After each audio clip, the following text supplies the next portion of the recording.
प्रधानाध्यापिका महोदय, शिक्षकगण एवं मेरे प्रिय साथियों को मेरा जोहार। आज मैं आप सभी के सामने कक्षा 10वीं की अंग्रेजी की पाठ्य पुस्तिका की एक कहानी द नेकलेस को प्रस्तुत करने जा रही हूँ। मैं इस कहानी को हिंदी में अनुवाद करके प्रस्तुत करूँगी। एक औरत थी जिसका नाम था मटिल्डा।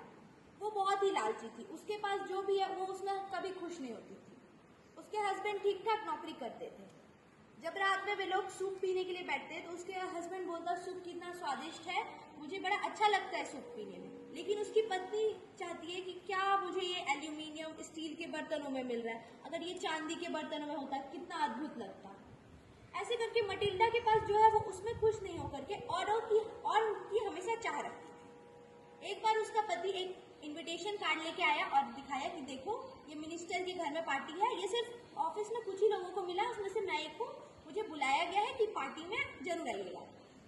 वो सुन करके वो रोने लगती है मटिल्डा। तो हस्बैंड पूछता है, मुझे लगा तुम इसे देख करके खुश होगी, तुम तो हमेशा से ऐसी पार्टी में जाना चाहती थी। वो बोलती है, मेरे पास तो पहनने के लिए कपड़े ही नहीं है, मैं इतनी बड़ी पार्टी में क्या ये गरीबों वाले कपड़े पहन करके जाऊंगा। तो उसने कहा कि तुम वो थिएटर वाली ड्रेस पहन लो। तो वो और जोर जोर से रोने लगी, मेरे पास एक भी ढंग का कपड़ा नहीं है, सारे कपड़े खराब है, मुझे अच्छे कपड़े चाहिए। तो उसका हस्बैंड बोलता है, मत रो, मैं तुम्हें कुछ पैसे देता हूँ, उससे ले लेना, तुम मुझे बताओ कितने रुपए लगेंगे जो तुम्हारा आ जाएगा अच्छा सा ड्रेस। तो वो बोलती है, लगभग 4000 फ्रैंक्स। ये सुन के वो सोचता है, बाप रे इतने ज्यादा, मैंने इतने पैसे जमा किए थे एक गन खरीदने के लिए ताकि मैं अपने दोस्तों के साथ हंटिंग पे जा सकूं। लेकिन क्योंकि उसकी बीवी की ये इच्छा थी तो उसने कहा कि लो तुम कपड़े ले लेना। उसने ड्रेस खरीदी, वो बहुत अच्छे से एक सुंदर सी ड्रेस ले ली। उसके बाद वो अगले दिन फिर जाती है और रोने लगती है। उसका हस्बैंड पूछता है, क्यों रो रही हो? तो वो बोलती है कि मेरे पास एक भी ज्वेलरी नहीं है। तो बोलता है, अब मैं क्या करूं, मेरे पास तो सारे पैसे खर्च हो चुके हैं। तो उसका हस्बैंड बोलता है, तुम ऐसे ही चला लो ना, बिना ज्वेलरी के भी तुम बहुत खूबसूरत लगती हो, तुम फूल लगा करके चले जाना, फूल भी आजकल ट्रेंड में है। वो रोने लगी, बोली मैं पार्टी में नहीं जाऊंगी अगर मुझे नेकलेस नहीं मिला। उसका हस्बैंड बोलता है कि तुम एक काम करो, अपनी फ्रेंड से जाकर के उधार क्यों नहीं ले लेती। तो वो अपनी फ्रेंड के घर जाती है और फ्रेंड से बोलती है कि अगर तुम्हारे पास कोई अच्छी सी ज्वेलरी है तो मुझे उधार दे दो। उसके पास उसे एक ज्वेलरी मिलती है जो हीरो की होती है, बहुत खूबसूरत लगती है। तो वो उसे उससे उधार ले लेती है और वो पार्टी में पहन करके चल जाती है।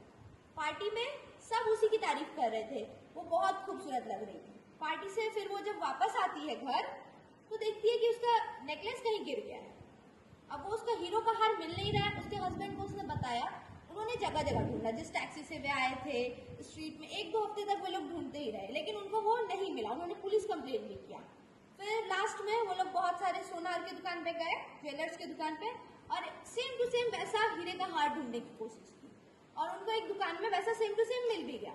उसका दाम जब उन्होंने पूछा वो बहुत ज्यादा था, इतना ज्यादा कि उनको उसके लिए कर्जे लेने पड़े और वो बहुत ज्यादा कर्जे में डूब गए, इतने ज्यादा उनको लेना पड़ा और उन्होंने वो जाकर के उसको गिफ्ट दे दिया और वो इतने कर्जे में डूब गए कि लगभग 10 साल उनको उस कर्जे में चुकाने में लग गए।